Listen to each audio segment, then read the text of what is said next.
From downtown Detroit, Local 4 News at 5 starts now. Tragedy in the wake of Hurricane Irma. 8 seniors die inside a sweltering nursing home that lost power in the storm. Why wasn't something done before it was too late? Ben? Blame Irma for the below normal temperatures today, but how much of that is going to be coming our way for the weekend? A former Detroit police commander criminally charged after an investigation claims he pulled officers off the beat to help build a deck. But we begin with breaking news right now in Southfield. That's where a pedestrian has been hit and killed on Telegraph Road. This is Sky 4 live over the scene. Police are investigating. Southbound Telegraph, as you can see, is shut down. That's from 10 Mile down to 9 Mile. We've got a crew headed to the scene right now. We'll have an update just as soon as we learn more, but a pedestrian there has been killed this afternoon. Our other top story tonight, a former Detroit police commander charged for using officers to help build his deck. A startling accusation, to say the least. Not the first controversy Captain Harold Rochon has been caught up in either. He was also accused of trying to stop an investigation into former Detroit Mayor Kwame Kilpatrick. We bring in Steve Garagiola. And Steve, these charges apparently came after a long investigation. Yeah, and this really escalates legal troubles for the former Captain Harold Rochon. His name has come up in a couple of, let's call them, dicey circumstances. But this one is criminal, and this could ultimately send him to prison. Former Detroit Police Captain Harold Rochon stands accused of misconduct while in office. According to the Wayne County prosecutors, he allegedly ordered police officers under his command to build a deck at his home and arranged that they do it while on duty. Police Chief James Craig says in a statement, "This came out of an investigation we initiated based on information that was brought to us. It's gravely troubling when a command officer allegedly engages in this type of conduct." Chief Craig says the officers were paid overtime for working at Rochon's home. Rochon is also subject of a lawsuit by a Detroit police detective who says Rochon ordered him to take an early vacation and stop an investigation of Kwame Kilpatrick while he was mayor. The alleged misconduct happened in 2015.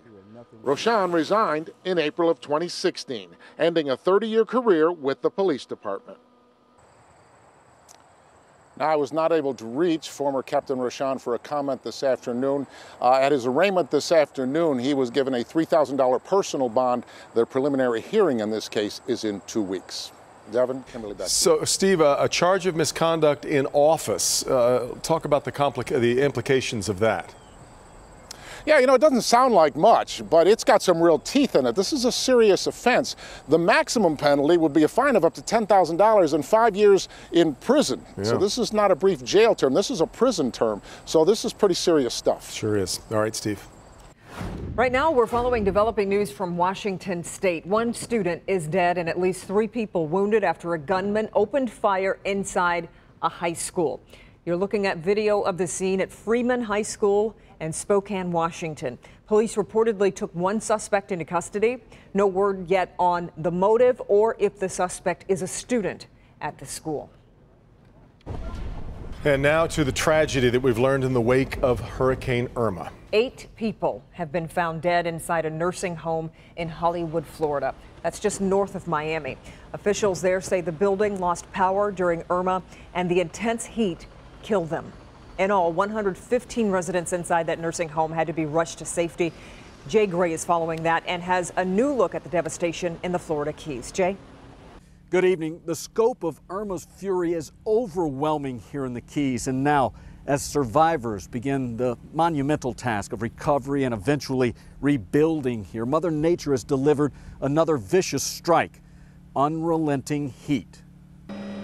Across the Florida Keys, it's just a mess. It's just one big mess. A mess that stretches for miles. Every door's gone, the roof's gone.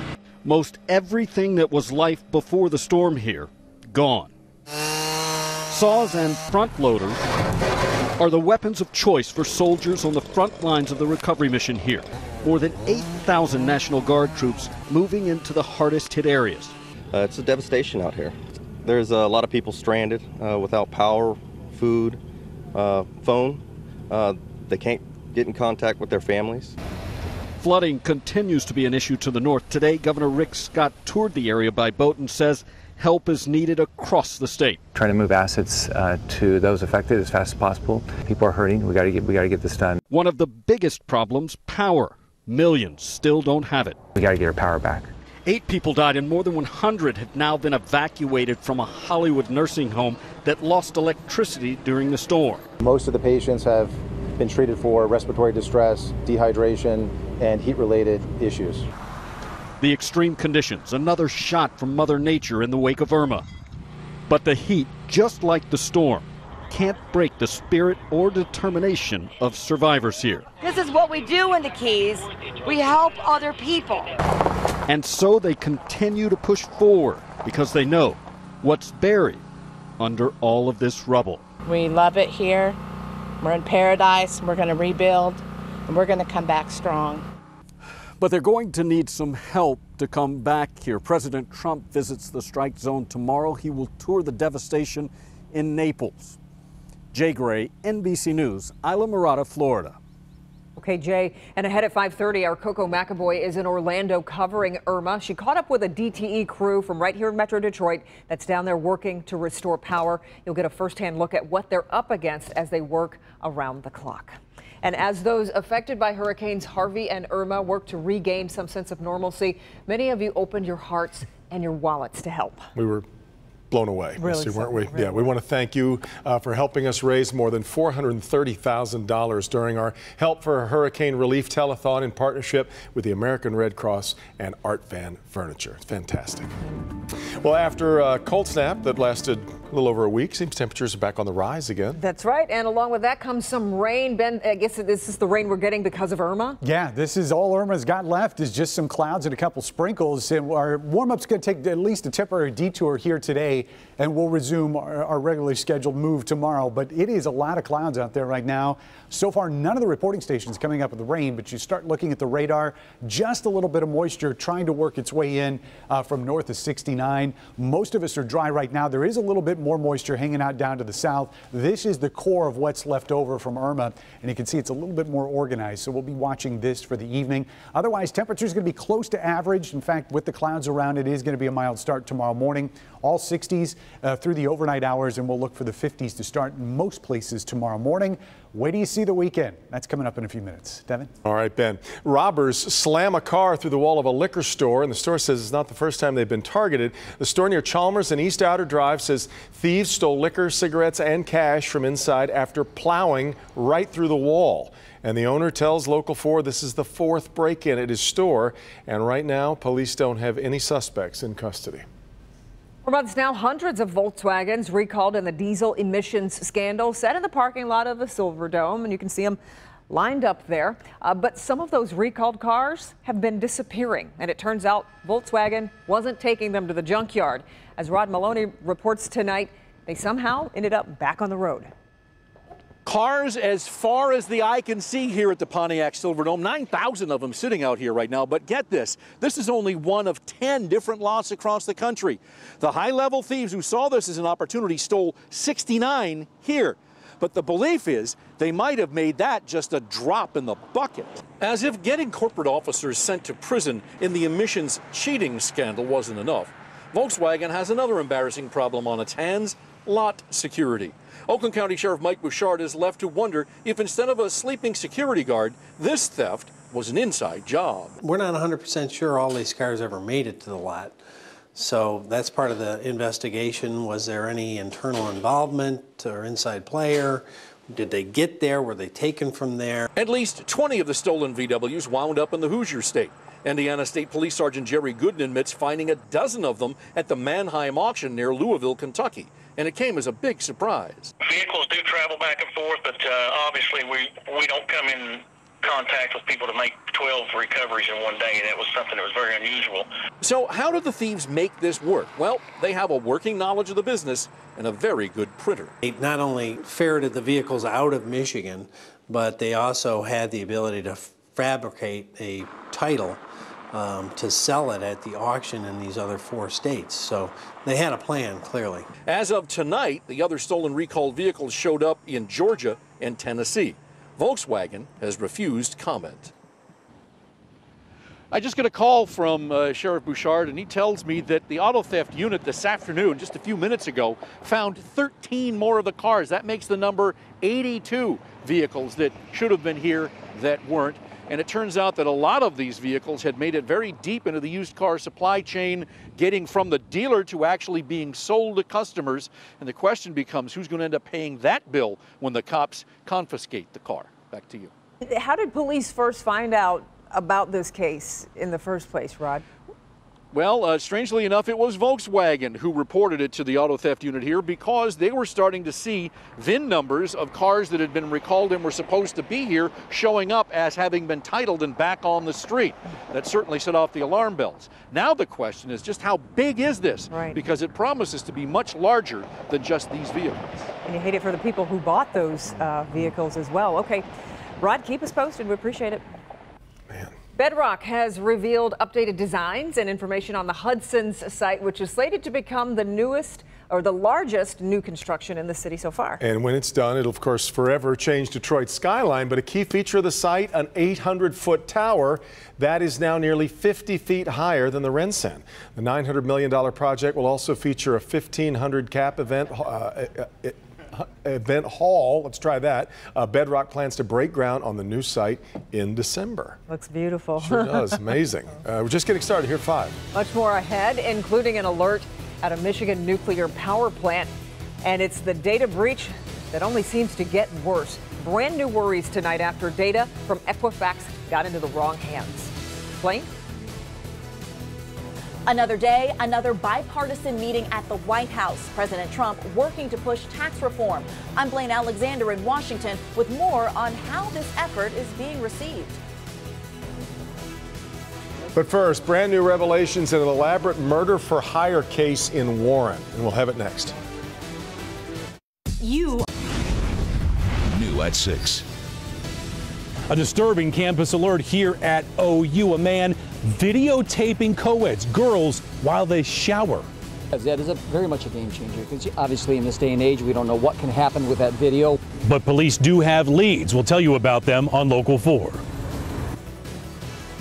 It was right along this stretch of Woodward in 1976 and 77 when 4 young kids were abducted and later killed. Today, a decision by the Supreme Court is making it much more difficult for those families of the victims to find out who the killer was. All right, Jason, 3 suspects charged in connection with the shooting death of Warren woman July Johnson found themselves in court today. Johnson was shot and killed in the area of 13 Mile and Mound back in January. Police believe it was a murder for hire situation. The 3 suspects appeared before a judge today for a preliminary examination. Johnson's boyfriend, Terrell Latner, who is considered a hostile witness, also took the stand today where he pleaded the 5th. The 3 murder suspects will remain in custody. They are charged with first-degree murder.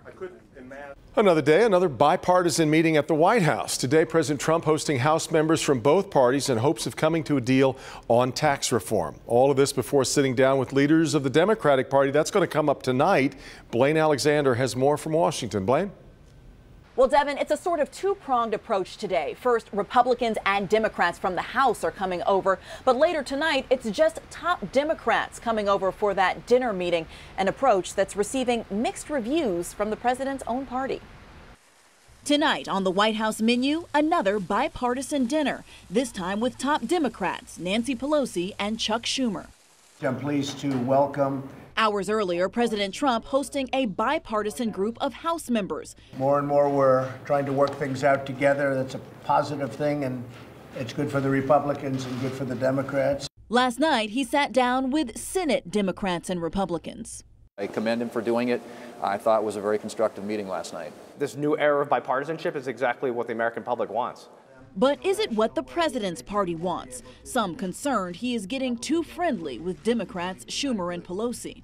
We can all compromise and disagree about details. That's okay. But the basic package, we don't want to be determined by, Chuck and Nancy. President Trump tweeting his encouragement on tax reform, go Congress, go. While top Republicans promise, bipartisan or not, tax reform will happen. Well, I would love to have the Democrats supporting and working with us in a constructive way on tax reform, but we're going to do it no matter what. Meanwhile, Democrats working on their own wish list, including health care. Today on Capitol Hill, both parties releasing competing plans. And one of those health care plans comes from Senator Bernie Sanders, his so-called Medicare for All plan, something that's receiving a lot of attention today, but has very little chance of ever making it to the president's desk. At the White House, Blaine Alexander, Local 4. All right, Blaine, one of those competing health care plans came from Senator Bernie Sanders, his Medicare for All plan receiving a lot of attention today, but critics believe it has very little chance of ever making it to the president's desk in its present form. Hey, let's get another look at our forecast right now. Temperatures warming up as we look toward the weekend and looking pretty good. Really good, I know. Do you know it's our last weekend of summer? This is it. You know, I know. I didn't know until now. Thank you. I want to bring the hammer down here on a Wednesday, but yeah. But the good thing about that is we're going to get all of summer's goodness packed into a good 48 hours here on Saturday and Sunday. Until then, temperatures are close to average for this time of year, but we do have a lot of those clouds around that we told you about earlier. Temperatures anywhere between the low and mid 70s. Sandusky, actually one of the warmer spots, probably picking up a little bit more sunshine as Irma's clouds have been more of an issue for the southern 2/3 of the area. You're at 79 up there in Sanilac County, where we usually see some of our chilliest numbers. Everybody's seen an increase in moisture, though. We've had that very dry air for most of the week, but now those dew points up over 60 degrees, and that's noticeable humidity, especially considering how crisp the air has been up until this point. There are showers out there. In fact, it looks like they're starting to become a little bit more organized there across parts of Ohio, but you can see the swirl, and that rotation is going to continue. Watch what happens, though. We'll show you in the model in just a minute. This is the sunset from last night, which I don't think we're going to see quite as much color tonight with those clouds being a little bit thicker. That's just one of the shots that we got in on Storm Pins, so if you get a good one, we'd love to see it. Download that app. It is for free in your app store by searching WDIV. Here's the forecast model, and you can see how that rain is going to slowly start to rotate up and then pretty much come to a stop. So it looks like more of an issue, at least the organized rain in our south zone tonight.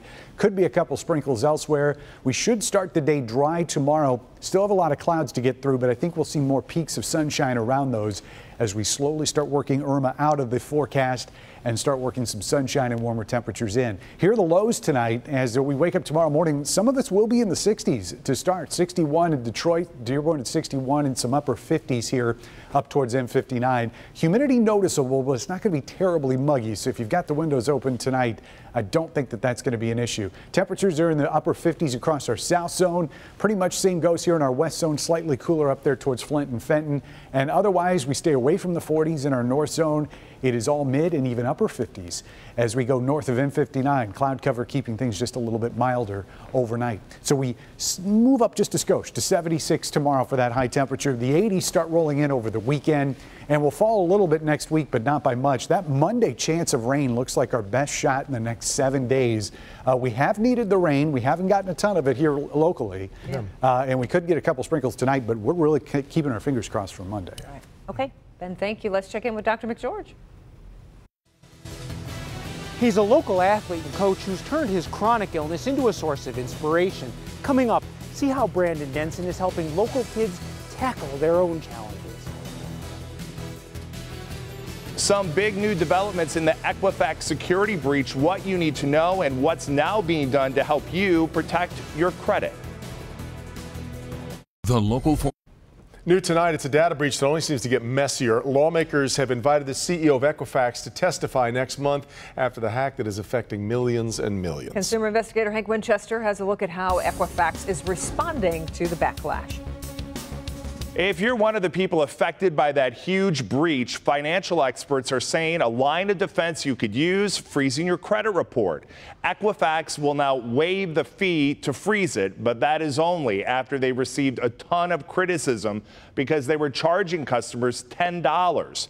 Well, now the company is offering free credit monitoring, but you need to sign up during the next 30 days. And they're giving refunds to those who paid $10 to freeze their credit. So, should you freeze your credit? It does prevent creditors from accessing your report and anything being done with it without your consent. And it prevents hackers from using your financial information. It does not affect your credit score. The only people who can see your report, your existing creditors, and the government. You can always lift the freeze if you want to lease a car or rent an apartment or need a credit check. Meantime, the CEO of Equifax wrote an op-ed in USA Today saying the company will make changes. He says, quote, consumers and media have raised legitimate concerns about the services we offered and the operations of our call center and website. We accept the criticism and are working to address a range of issues. Of course, we have more information about this developing story. You'll find everything you need to know on the Help Me Hank page at clickondetroit.com. Back to you. Hank, thank you. Also on the Help Me Hank page, the link you can use to find out if your information was hacked. That's clickondetroit.com. New at 5:30. It's a tragedy that just won't end. Brand new developments in Flint tonight as the mayor makes new moves to get safe drinking water to people in need. I know on the surface this looks like a bunch of volunteers cleaning and painting and scrubbing and building, because that's what it is. But why are they doing it? It's going to help a whole lot of veterans. I'll explain. It's all hands on deck here in Florida to get the power back on. Right now, everybody needs a little help. Hear more from our local company, DTE, about how they're helping out and why this means more than just putting the power back on. We're following breaking news in Southfield, where a pedestrian has been hit and killed by a vehicle on Telegraph Road. Got Jermont Terry live at the scene with what we know now. Jermont? Well, Devin, we have learned that this was a 9th grader, a 14-year-old that was trying to cross busy Telegraph here. She apparently got over to the Burger King that you see off in the distance, and on her way back, unfortunately, this girl was hit and killed by a vehicle. Now, we do know that her father is on the scene here.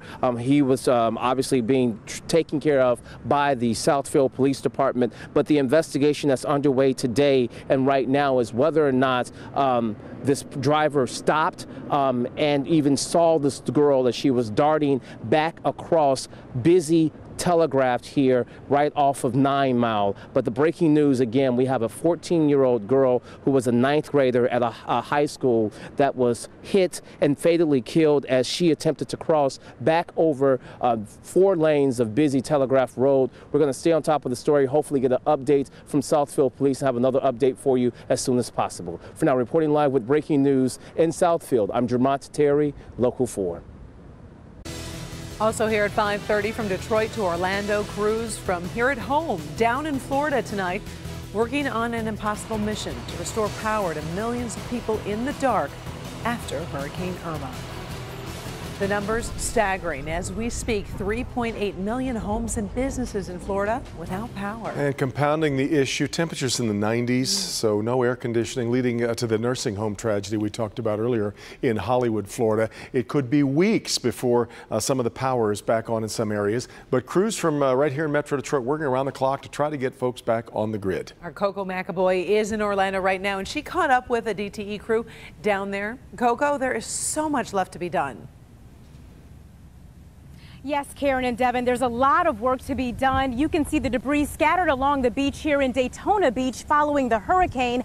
The same goes for power outages. Still a lot of people without power. And DTE Energy came here to Florida to help with that problem. Getting the power back on starts with clearing fallen trees from the roads, making way for power companies to come into Florida. Hundreds of line workers are flocking to the powerless areas, driving for miles from places like Pennsylvania, Texas, and Michigan. DTE Energy is one of the companies working around the clock to restore power. So what you're seeing here is pretty typical, actually, of the work that our guys would be doing back in Detroit. This assignment is especially important for this DTE line supervisor because it's a homecoming. I was born in West Palm. I worked in Fort Pierce, Riviera, Port St. Lucie, Stewart, and all the other towns around here.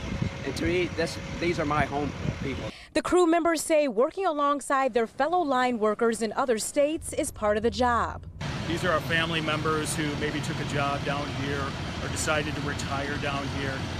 But we still have to treat them the same way because we still care about them. Their efforts don't go unnoticed by residents like Richard Cothran. He's there to help. It's a good thing. Community effort. It's always brings the good out in people all the time.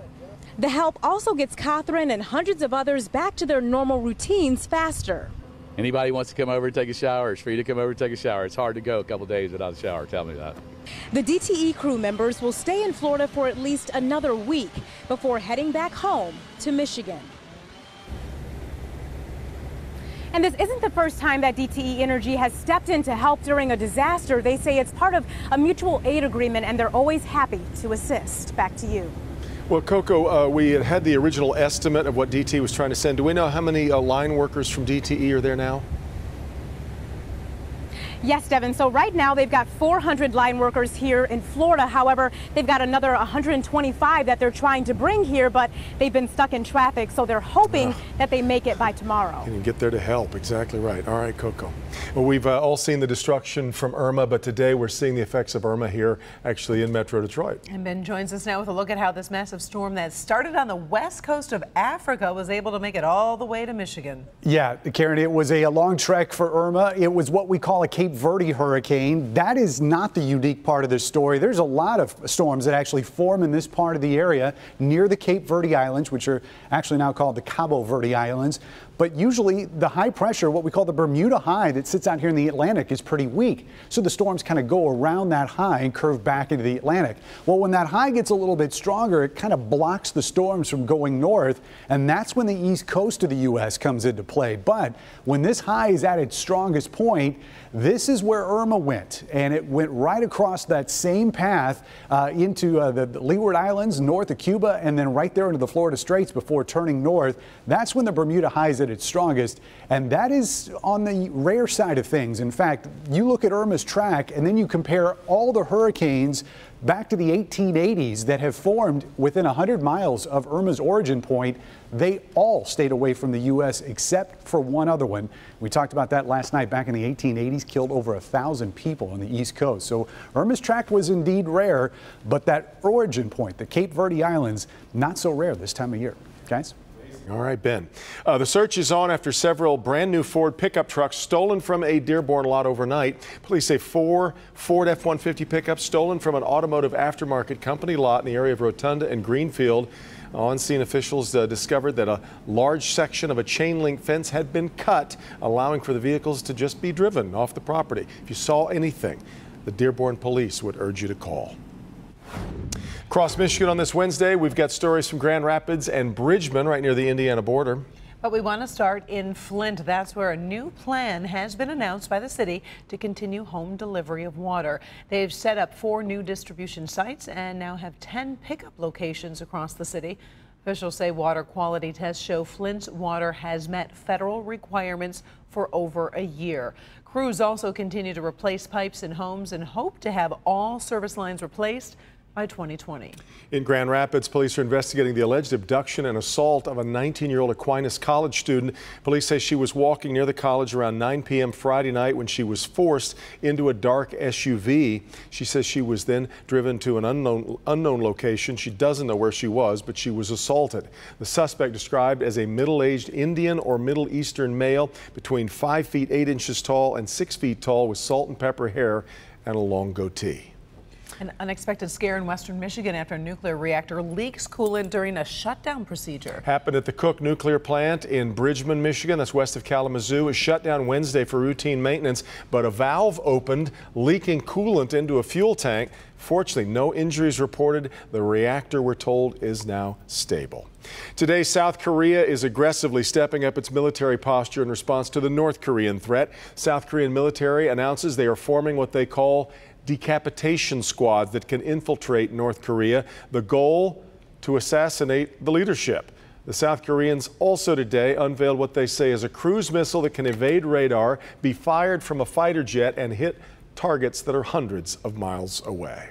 Well, there was quite an impressive show of support in Dearborn today for an organization that many of us don't really know that much about. The group is called Humble Designs, and they help people who used to be homeless furnish their new homes. The need is massive. But as Nick Monticelli reports tonight, there is a new source of help, a warehouse filled with everything they need to start their lives over again.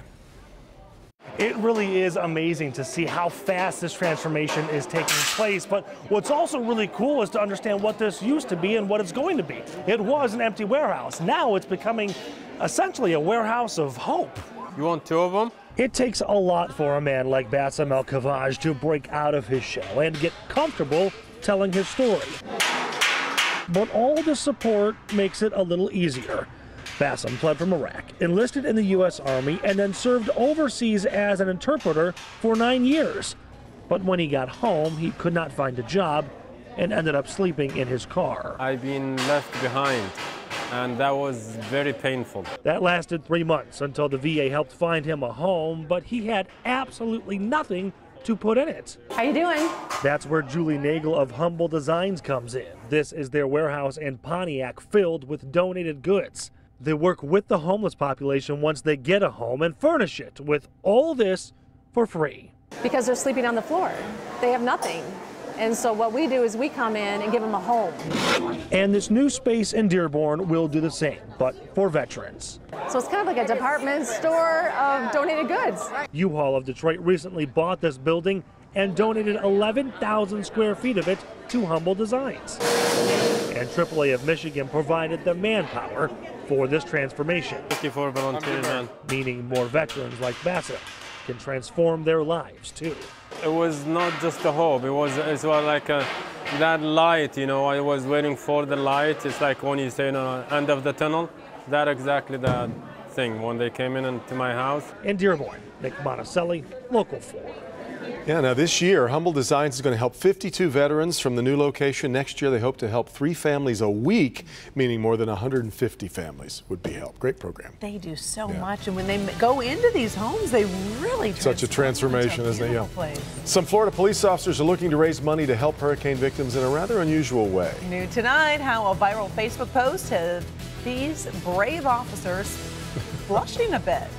And a tragedy that just shouldn't have happened. New tonight, a young child killed after making a deadly mistake, but it's what happened next that cost his parents their lives too.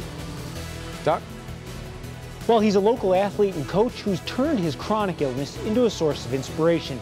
Next in Good Health, see how Brandon Denson is helping local kids tackle their own challenges. On New at 6.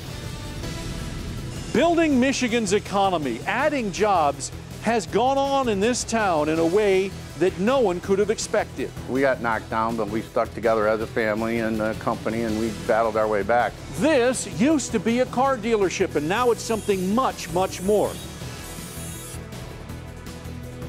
ATVs, teenagers, and city streets have proven to be a deadly combination. But now one folks in local community think this big space of vacant land might be a solution. Good Health now. He is a local athlete and coach who's turned his chronic illness into a source of inspiration. Our Dr. Frank McGeorge is here to show us how Brandon Denson is helping local kids tackle their own challenges. Exactly, Karen and Devin. You know, Brandon Denson was 17 years old when he was diagnosed with type 1 diabetes. A 4-sport athlete from Ypsilanti, he was determined not to let diabetes derail his dreams on the playing field or anywhere else. I knew my life was going to be drastically changed. It was the summer of 2004 when doctors discovered Brandon Denson was suffering from type 1 diabetes. His mother burst into tears. I just promised her, I said, no matter what, we're going to get through this and I'm going to be all right. And, you know, and she looked me in my eyes, I looked her in her eyes, and it was just one of those moments. It was like, look, everything's going to be okay. Brandon kept that promise and then some. As a freshman at Michigan State, he made the football team as a walk-on. The following year, he won a full scholarship. It made me push harder and harder to achieve some of those things that people kind of say that can't happen living with T1D. He went on to play football in the Canadian Football League and then the NFL.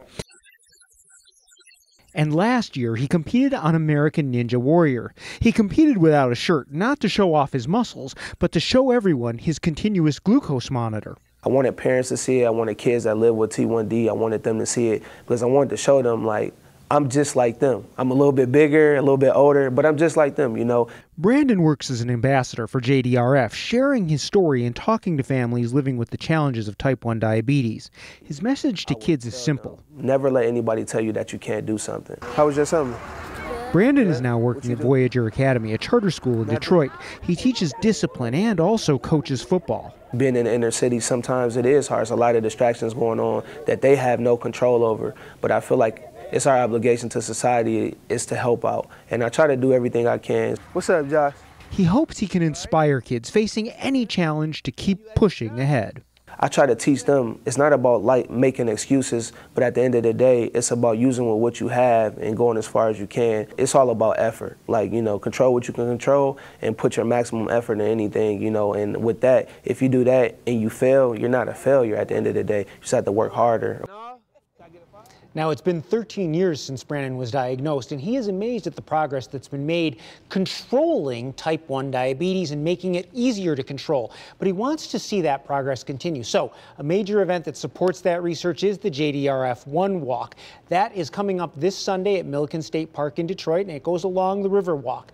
The 1 mile walk gets underway at 9:30 a.m., and our own Brandon Rue will be there, and you can find all of the details on the health page. And I think JDRF, we mostly think of as research. That's in their name, but they do a lot more than that, too. Yeah, absolutely. In fact, right now they are helping support the relief effort for Hurricanes Harvey and Irma, because you've got to remember, a lot of diabetics were displaced. They left without their insulin, which they need. They left without their testing supplies. And so they're doing a great deal to help evacuate and help supply the people in Florida that are in desperate need right now. Which is great.